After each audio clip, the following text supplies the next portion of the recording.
Hey, good morning, good afternoon, good evening, folks. I wanted to to do this video to basically comment on a couple of things, or basically touch on a couple of things that are going on. Give you guys an update of what's going on in my life and what's going on in my training, diet, weight, as well as some irons in the fire that I have going on, some new announcements, etc., etc., etc. First and foremost, get on out to uapcustoms.com. Order yourself some merch. Everything on there is fully customizable. Anything you need that you may not see on the website in a design that you want or something like that, we can make happen. I don't know how many times I need to stress that. Anything. If it's a mug that you want a different picture on, a shot glass, a whatever, a picture frame, anything. Give us a call, email us, and we can make it happen. Reasonable prices, American made, small business, support it. And not to mention, we are also putting back into the community.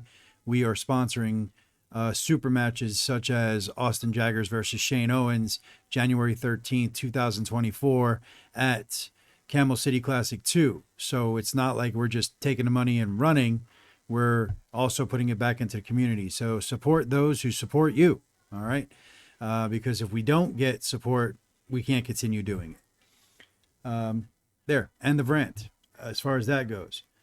Wanted to touch on a couple of different things that are going on in the community right now. Number one, spoilers, East versus West, 8. I'm not going to go through all the matches. I'm just going to say hats off to all the competitors. They did phenomenal.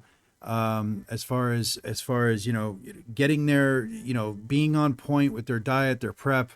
A lot of people don't understand that just making weight in a lot of cases takes a championship mindset. The West definitely has some catching up to do to catch up to the level of where the East is right now, and I think we will. I really am optimistic for that. I believe that it will serve as it'll make us hungrier to catch up, and big things are yet to come. I can say this: Chan Shaw is an amazing puller, and obviously I've heard that he's an amazing person. In life. I would love to see the dude fight more from more of a losing position, because he had a lot of purchase in that fight. It's just, in my opinion, he gave up too quick. So I would like to see him fight more for sure. Hermes was an amazing show. I didn't think it was going to be that easy to beat Jerry, but Hermes proved that he was a lot smarter than I thought he was. Everybody's like, "Oh my God, he's so super strong now." No, no, no. He didn't. I guess what a lot of casual arm wrestlers didn't see is that, or arm wrestling fans didn't see, is that he didn't need to apply a whole lot of strength. He didn't need to apply anywhere near what his level actually is, because of how efficiently he disconnected Jerry from his power. And that's what a lot of people fail to understand. We didn't get to see Hermes' true strength. We did against Levon, right? Because he was working all kinds of different ways to try to beat Levon. But the way he beat Jerry, he completely disconnected Jerry from his power. He hit the word go a lot better. He arm wrestled him in a technically perfect way to disconnect a flop wrist presser like Jerry. He kept the fight on the wrist bone instead of in the hand, because Jerry will give you his hand. He doesn't care about that. He wants to just get that purchase to do this. Well, when you fight him here and not here, you disconnect him from all of that. And it was perfectly done. So Hermes versus Devin. I'd love to see it. I hope it does happen. I personally think it's a coin flip. I know that Monster Michael Todd has said that it's 75-25 in favor of Hermes. I think Rebecca's a whole lot more realistic about it. I think, there is nobody else on the planet like Devin, as far as the mind games, as far as the physicality, as far as the arsenal, the whole total package. So Hermes is in for a fight that he's never been in before, because there is nobody else on the planet like Devin. So, I think Hermes is physically stronger. He's definitely younger and more explosive. There's no ifs, ands, or buts about that. But I don't think the strength gap is anywhere near where people think it is. I really don't. Devin is stronger than he's ever been. He's stronger than 2008 Devin. He's stronger than all of that. So it's going to be very, very interesting to see that. Georgi Svetnov. Oh my dear Lord, what an unit. I know people will say, oh, it's because Artem was sick and all that. And I'm sure that had something to do with top end strength. It does not change the fact that Georgi is an unbelievable top roller. And he did a fantastic job of cracking Artem's wrist. And once that happened, you know, it was amazing to see somebody like Morozov go into panic mode and try pulling without straight sideways and all of that. There was a couple of times where he did get his shoulder behind. Now that I will concede that if he was at full power, I believe he would have pinned Georgi a couple of times, once at least, with his shoulder behind flop wrist, because he had Georgi in a very bad spot. But other than that, no. Georgi, I still think, would have won, but I think it would have been a 3-2 or a 3-1 instead of a 3-0. All right. East versus West 9, I'm looking forward to it. Engen, you're amazing. I know you'll probably never see this video, but Engen, you're amazing. I love what you're doing. Congratulations. Great job.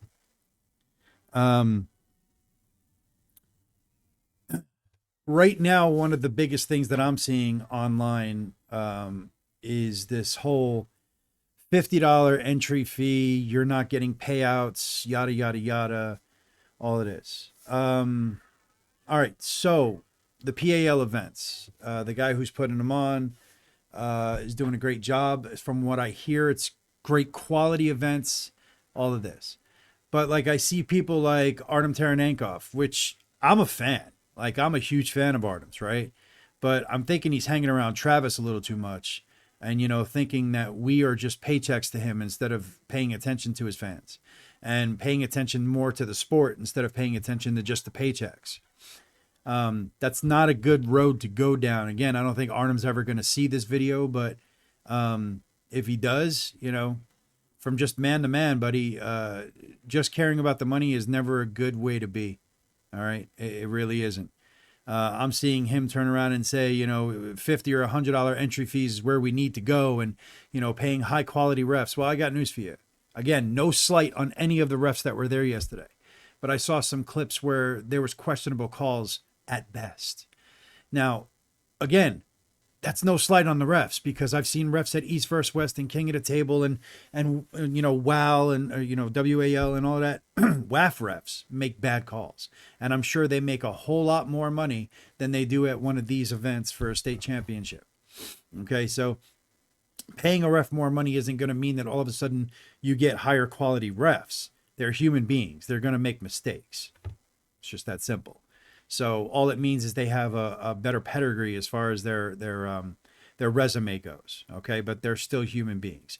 I would argue that I could ref just as well as any other ref out there, just because I am pretty good at paying attention to details and seeing what's going on around me. It's really that simple. If you can memorize a rule set and you are pretty diligent in your application of the rules, and you got good situational awareness, you can be a good ref. So, there's no equation between I'm going to pay you more and all of a sudden you're a better ref. Now, does it entice refs with bigger resumes to come in? Of course. Yeah, absolutely. So you have better chances of having a ref that is more experienced and more of a veteran ref. Absolutely. But it does not equate definitely. Also, because this is my channel, I will promote my event. I'm sponsoring an event January 13th, 2024, Camel City Classic 2 at Camel City Barbecue. Now, some may say Camel City Barbecue isn't a premier event. I disagree. I think any place where you can go where there's a hotel within 5 minutes, it's in a good city, not like, Roach Motel, city or anything like that, where it's in a good city, where you can eat at the venue and you have a decent floor space for the venue. The only criticism I would have is that as we grow, I'm not sure that we will be able to continue having it there because the venue just isn't big enough. But that's not a criticism on them. That's just saying as we grow, it may just become something that we can't do in the future there. I think it's a premier event. I think we're going to have great refs. I think that the brackets are going to be run as professionally as they possibly can be. And we're only charging $25 entry fee, which is half of what the controversy is all about. Now, again, does that mean that, the guy who's running the PAL events is going home in a Mercedes and no? Maybe he's paying a whole lot more money than we are for the venue. Maybe he's paying a whole lot more money to his refs than we are. I know he's spending more money on the awards than we are, and we're making our own awards, which are all going to be custom made and all of this, and we're spending at least $500 on the awards. And he's probably spending more. Okay? So, I'm not slighting him in any way, shape, or form. What I'm saying is that there's room in the community for both and everything in between, right? We're also having cash payouts for first through third for all the open/pro, competitors. We're going to have awards for everybody. The handmade awards are going to be for the first through third pros. Cash awards are going to be for first through third pros. The amateurs are still going to go home with something if they win first, second, or third in their division. But the fee will be $25 per arm per division. If, and again, I'm not saying that he is because I don't know, but if the guy is not, anybody that's charging $40, $50, $60 an arm, for these events are not paying for their venues, are getting sweetheart deals where they are going home with $4,000, $5,000, $6,000 in their pockets. My advice to them would be, look at the bigger picture and not the short-term goals. I would love to make $4,000, $5,000 for the event. It's not going to happen. If I break even on this event, I'd be lucky. But that doesn't necessarily mean that my event is better quality or worse quality than his event, right? It's just who makes the better deals, who's able to put more money forward, who's able to do whatever, okay? That's how that is. I would argue that Engin Terzi, even with all the pay-per-views, probably doesn't make $5 or $6 grand, per event. He's probably making some decent money, but I don't think it's going to be. Well, he's probably making $5 grand an event, but I don't think he's making too much more than that. Because you got to understand that he's paying the competitors. He's paying, for everything that we're paying for our tournaments, but he's paying for the competitors as well, and he's paying quite a bit of money. And as far as I understand, he also basically puts you up and pays for the airfare and everything. So my advice would be, look at the long term of growing this sport, right? We don't want to sit there and only have short-sighted goals where we make the most amount of money possible at the expense of the sport in the long run. My thing is, let's have those $25, $30 whatever events, make it the highest quality that we possibly can, without burying ourselves financially. But also, if you want to go and attend a $50 or $60 an arm event, then so be it. We shouldn't really disparage either, but in the same respect, we should be fair to the community and not try to make a fortune off of any one event. Okay? I hope I've made my point clear.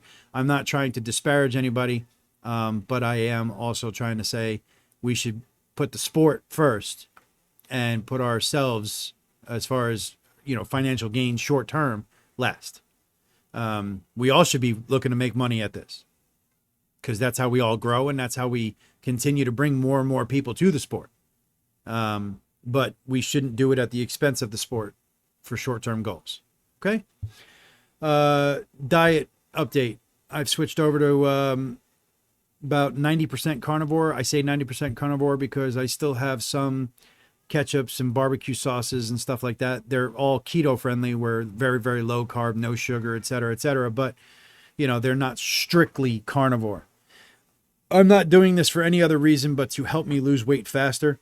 I really do believe that carnivore diet is one of the best ways of, along with intermittent fasting, of helping you lose weight faster and maintaining more of a lean body mass, which is what I'm trying to do. This may not be for you. It probably wouldn't be for you unless you're, interested in doing that. But if you're looking to pack on muscle and pack on, a whole bunch more size to your frame, carnivore is probably not the way to go, because it's actually very difficult to maintain a high caloric intake with this diet. That's the whole point for me. Low intensity cardio, from everything that I've researched, from going all the way back to the 60s and 70s to now, is actually the best way to burn fat. So walking on a treadmill for 30 to 45 minutes, getting on your elliptical or your bike for 30 to 45 minutes, 3 to 5 times a week, will actually help you burn more fat. And the reason why that does over something like a high intensity training like battle ropes and, CrossFit and all of that, I'm not saying that they won't burn fat, guys. What I'm saying is low intensity is probably more targeted towards fat burning than even the high intensity stuff. The reason why I say that is because the high intensity stuff, any type of high intensity, whether it be weight training, CrossFit, whatever, targets your glycogen stores, which glycogen actually will start to deteriorate your muscles in certain ways. Whereas low intensity will actually burn more fat. So that's where I'm at. I'm going to be doing 5 days a week of 30-minute cardio, whether it be treadmill or bike. It'll just depend on how I feel that day. And so I've got a total of about 15 pounds to lose in 6 weeks. That's if I want to make weight without cutting at all, as far as, water cut. If I don't care and just want a water cut, I only have 5 pounds to lose in 6 weeks. So either way, my goal is achievable anywhere on the spectrum. What I'd like to do is get as close as I can to weight without cutting or without doing a water cut. Right now I'm at 238, 239 morning weight. And again, I need to make 225 by September 9th. So that's 6 weeks away. I'm healthy. I feel great. There's still a little bit of too much pudge around the center, but I've put on a lot of muscle mass since Carnage. You guys have seen me put in the work. So, it's just, everything's starting to heal up. Everything's starting to get solid. You can see, you can still see the malformation in my bicep. You will not see that on my other bicep. It's right here. So, and that's the only spot that I have pain. You will not see that on this bicep at all. It's completely 100% solid across the board. Okay. So this one, the damage is definitely there. You can see it. So anyway, it is healing though. It is feeling better. And I'm getting stronger, and I'm putting on a lot of mass around my chest, my shoulders, my traps, my back. And that's because I've been putting in the work. Consistency is where it's at. So, like I said, I'm still on a fat loss journey, but I am happy with what my results are so far, as far as my strength, how it's carrying over to the table. I feel pretty good. I feel pretty connected. I will be doing a decently hard practice this weekend coming up at Team Savage House. And I will be doing hopefully a practice August 20th, either with Triad Top Rollers or with early morning risers or early risers team in South Carolina. Either way, those are going to be my two big practices. I may have a couple of technical sessions with Nick between then, but he's pulling North Carolina States this weekend, or I'm sorry, not this weekend coming, but next weekend, August 12th. So I won't be able to practice with him until after that. But I want to do some technical sessions with him. I'm taking this match very, very seriously. Nelly is a big threat. He's well built. He's strong. He is a young and up and comer, and he's only going to get better. So I need to strike while the iron's hot, as far as I'm concerned. Plus, he pulls in a very similar direction. He's not as strong, but he pulls in a very similar direction as Delfino Islas, which is my big match in January, also at the same tournament. So this will be a good gauge to see where I'm at. Anyway, I thank you guys if you've stayed this long. Please remember to get out to uapcustoms.com. Love you guys. Stay strong, and we'll see you next time. Bye.